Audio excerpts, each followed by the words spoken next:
कक्षा 4 की ऑनलाइन कक्षा में आपका स्वागत है। जैसे कि मैंने कल आपको कक्षा 4 में त्रिभुज के बारे में समझाया था और त्रिभुज के अंदर मैंने कल आपको भुजाओं के बारे में बताया था। आज फिर हम त्रिभुज के बारे में अध्ययन करेंगे, तो उसको ध्यान से देखिए और समझिए। त्रिभुज की परिभाषा मैंने कल आपको बताई थी कि तीन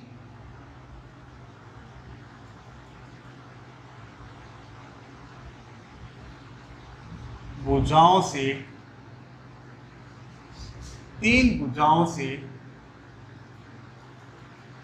घिरी यानी बंद आकृति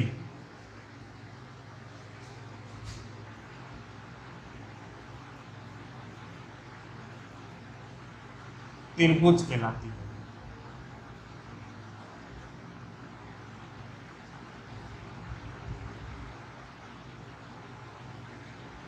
तीन भुजाओं से घिरी बंद आकृति त्रिभुज कहलाती है। जैसे कि एक चित्र बनाया मैंने इस प्रकार से,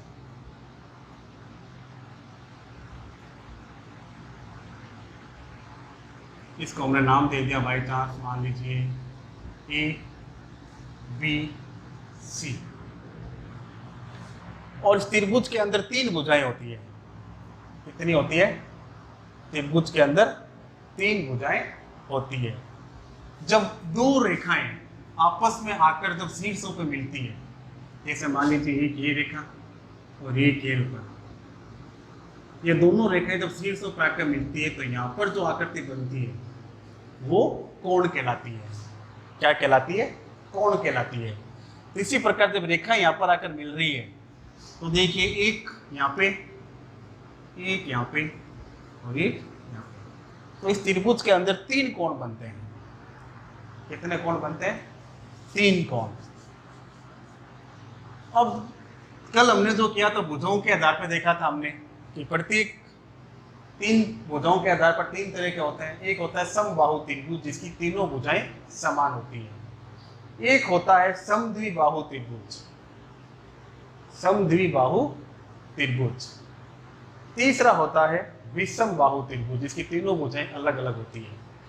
इसी प्रकार पर इसमें भी आपको तीन तरह के कोण होते हैं। एक स्थिति जब तीनों कोण समान हो, जब तीनों कोण समान हो,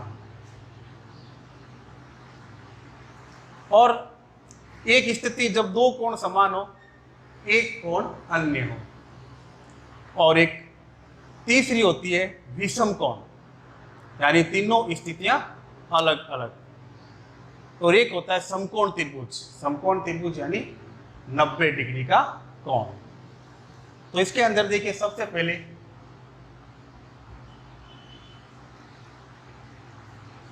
समकोण त्रिभुज,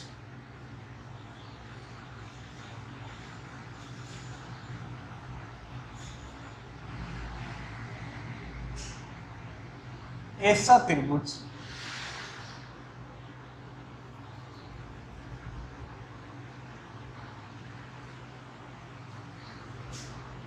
ऐसा त्रिभुज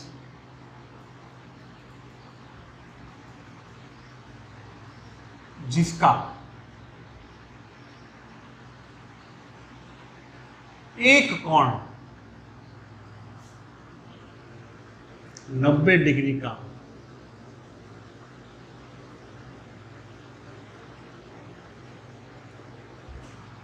ऐसा त्रिभुज जिसका एक कोण 90 डिग्री का हो वह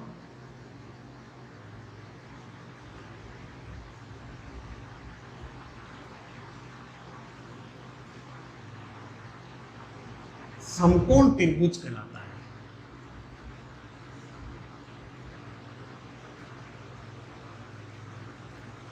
समकोण त्रिभुज कहलाता है, यानी एक कोण क्या होना चाहिए? 90 डिग्री का। फिर एक होता है न्यून कोण त्रिभुज,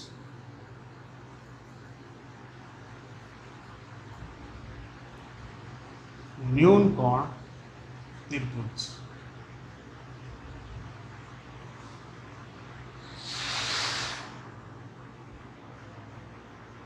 यानी ऐसा त्रिभुज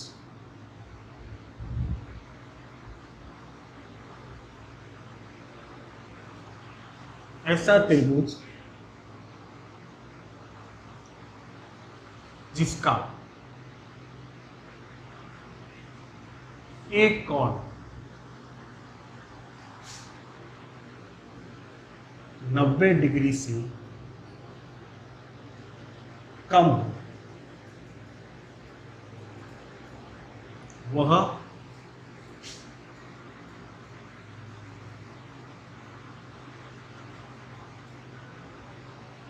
न्यून कोण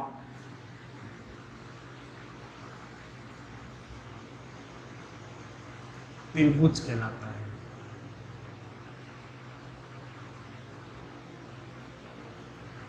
न्यून कोण त्रिभुज कहलाता है। तीसरा, अधिक कोण त्रिभुज।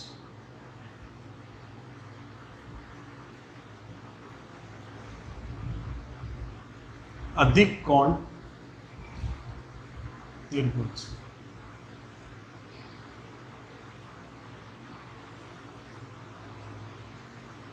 यानी ऐसा त्रिभुज, ऐसा त्रिभुज जिसका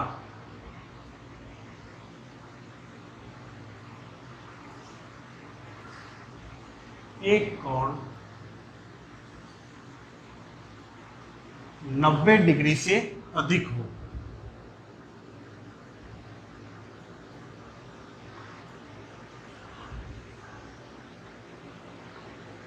वह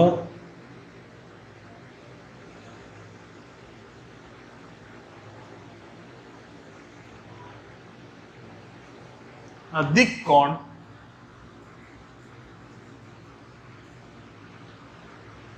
त्रिभुज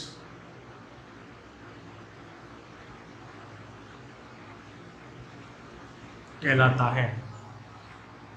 और एक होता है विषम कोण त्रिभुज।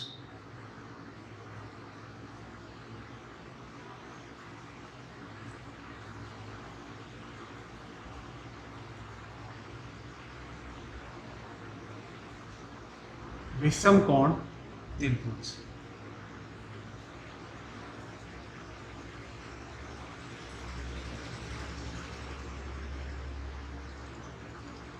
ऐसा त्रिभुज जिसके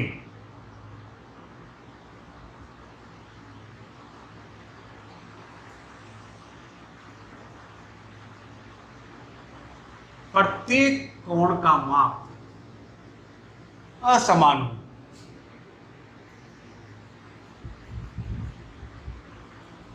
प्रत्येक कोण का माप असमान हो, वह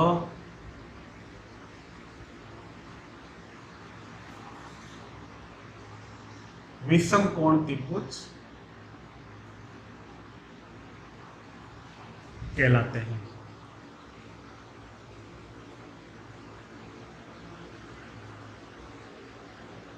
ये आपको कोणों के आधार पर त्रिभुज की आकृति तो वही परिवर्तित होगी किसी तीन भुजों से घिरी बंद आकृति।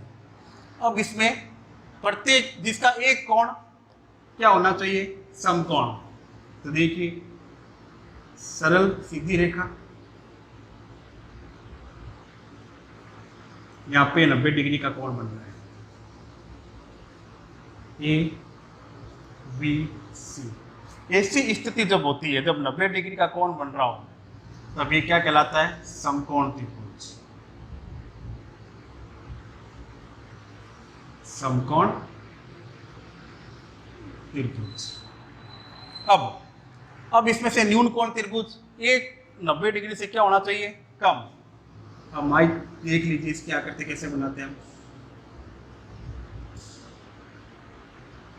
इस प्रकार से।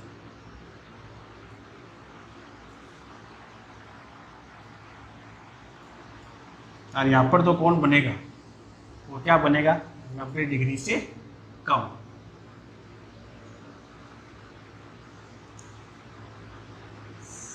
ऐसी स्थिति जब होती है तब ये कहलाता है न्यून कोण त्रिभुज। न्यून कोण त्रिभुज। फिर अधिक कोण,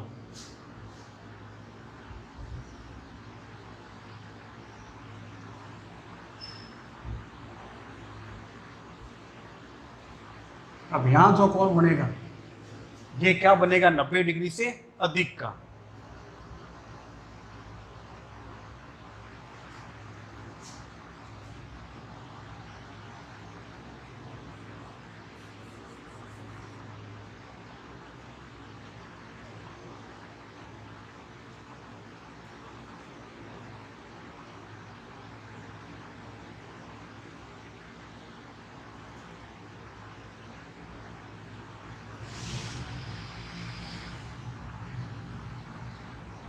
अगर ये लाइन सीधी होती तब तो ये होता 90 डिग्री।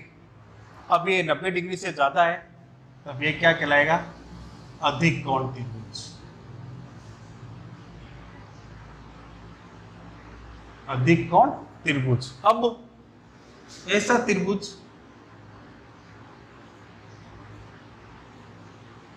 जिसके तीनों कोण असमान है, तब ये कहलाता है विषम कोण।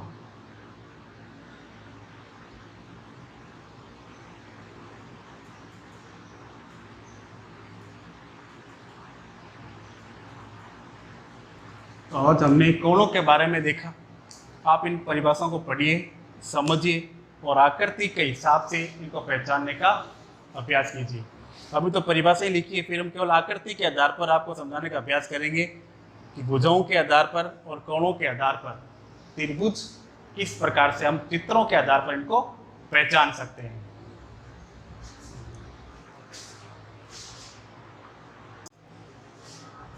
अब हम अंग्रेजी विषय का अध्ययन करेंगे। अंग्रेजी के अंदर मैंने आपको सबसे पहले देखिए ईच, एम और आर का प्रयोग बताया था। ईच का प्रयोग कहाँ होता है, एम का प्रयोग कहाँ होता है और आर का प्रयोग कहाँ होता है। ईच का प्रयोग इसके साथ होता है जब हमारा सब्जेक्ट ही, सी और IT इट या सिंगुलर सब्जेक्ट हो, तब हम इच का प्रयोग करते हैं। एम का प्रयोग केवल आई के साथ किया जाता है। किसके साथ किया जाता है, आई के साथ किया जाता है। आर का प्रयोग जब हमारा सब्जेक्ट वी यानी हम, यू यानी तुम, दे यानी वे और हमारा प्लूरल सब्जेक्ट ये होते हैं, तब हम आर का प्रयोग करते हैं। अब आपको इन इच, एम, आर और इन सब्जेक्ट का प्रयोग करते हुए आपको हिंदी के वाक्यों को अंग्रेजी के वाक्यों में बदलना है। किसे बदलना है, अंग्रेजी के वाक्यों में। जैसे देखिए पहला खिलाड़ी है, मैं खिलाड़ी हूं। अब आपको विशेष यहां ध्यान रखना, हूं। अब हूं है किसका आता है, एम का अर्थ होता है हूं। मैं, हमारा सब्जेक्ट क्या है, मैं। तो मैं का अर्थ क्या होता है, आई। मैं को हम किस में लिखेंगे, आई में। तो मैंने लिखा आई एम। मैं हूं, एम आई एम, मैं हूं, क्या हूं, खिलाड़ी। क्या हूं, खिलाड़ी। तो खिलाड़ी को हम बोलते हैं प्लेयर, PLAYER। तो मैं खिलाड़ी हूं, आई एम प्लेयर। मैं खिलाड़ी हूं, आई एम प्लेयर। तो इस प्रकार से हम हिंदी के वाक्यों को अंग्रेजी के वाक्यों में ट्रांसलेट आसानी से कर सकते हैं। देखिए दूसरा है, वह डॉक्टर है। वह डॉक्टर है। और वह डॉक्टर, तो वह के लिए क्या होता है, ही। HE ही मीन्स क्या होता है, वह। और ही के साथ में किसका प्रयोग होता है, इच का। He is doctor, DOCTOR। वह डॉक्टर है, ही इज डॉक्टर, वह डॉक्टर है। हम इन छोटे छोटे हिंदी के वाक्यों को अंग्रेजी में ट्रांसलेट करना आसानी से इन नियमों के द्वारा सीख सकते हैं। फिर देखिए, वह सुंदर है। वह सुंदर है। तो सी लड़कियों के लिए यूज होता है। सी इज सुंदर, beautiful, BEAUTIFUL।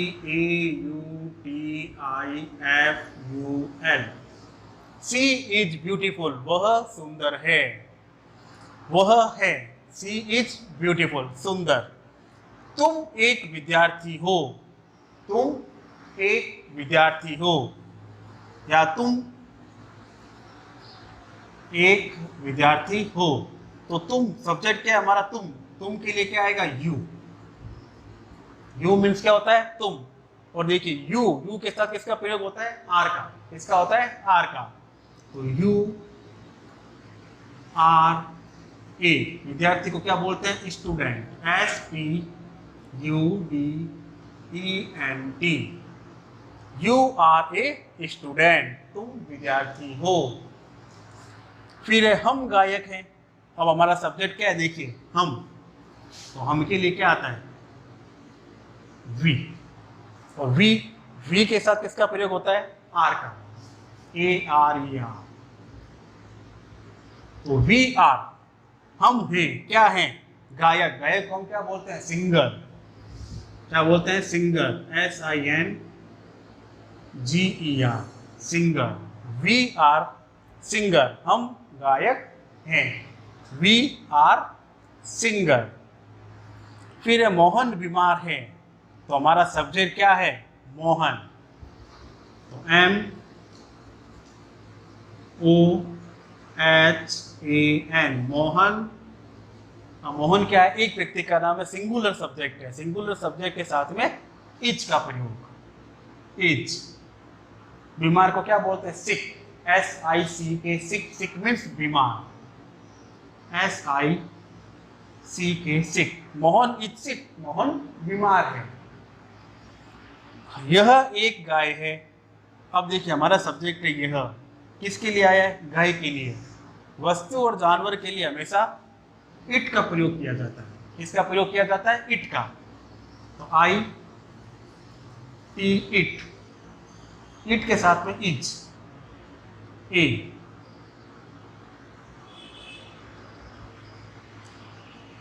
COW, cow. It is a cow, it is a cow. यह एक गाय है। वे बच्चे हैं, वे यानी दे।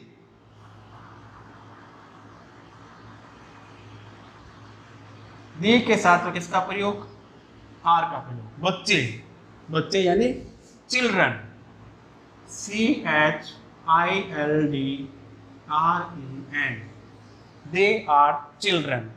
तो देखिए इस प्रकार से हम इन छोटे छोटे वाक्यों को इन सब्जेक्ट और इज एम आर का प्रयोग के द्वारा किसी भी हिंदी के वाक्यों को अंग्रेजी में आसानी से ट्रांसलेट कर सकते हैं। तो इसके लिए जो मैंने आपको पहले वो इज एम आर के जो प्रयोग बताए थे, उनको आपको याद रखना है और इनको समझना है। जैसे पहले था मैं खिलाड़ी हूँ, तो मैं आई एम प्लेयर। वह डॉक्टर है, ही इज डॉक्टर। वह सुंदर है, सी इज ब्यूटीफुल। तुम एक विद्यार्थी हो, यू आर ए स्टूडेंट। हम गायक हैं, वी आर सिंगर। मोहन बीमार है, मोहन इज सिक। वह एक गाय है, यह एक गाय है, इट इज ए काउ। वे बच्चे हैं, दे आर चिल्ड्रन। आज मैंने आपको 8 वाक्य करवाए। आप इनको पढ़िए, समझिए और करने का अभ्यास कीजिए। धन्यवाद।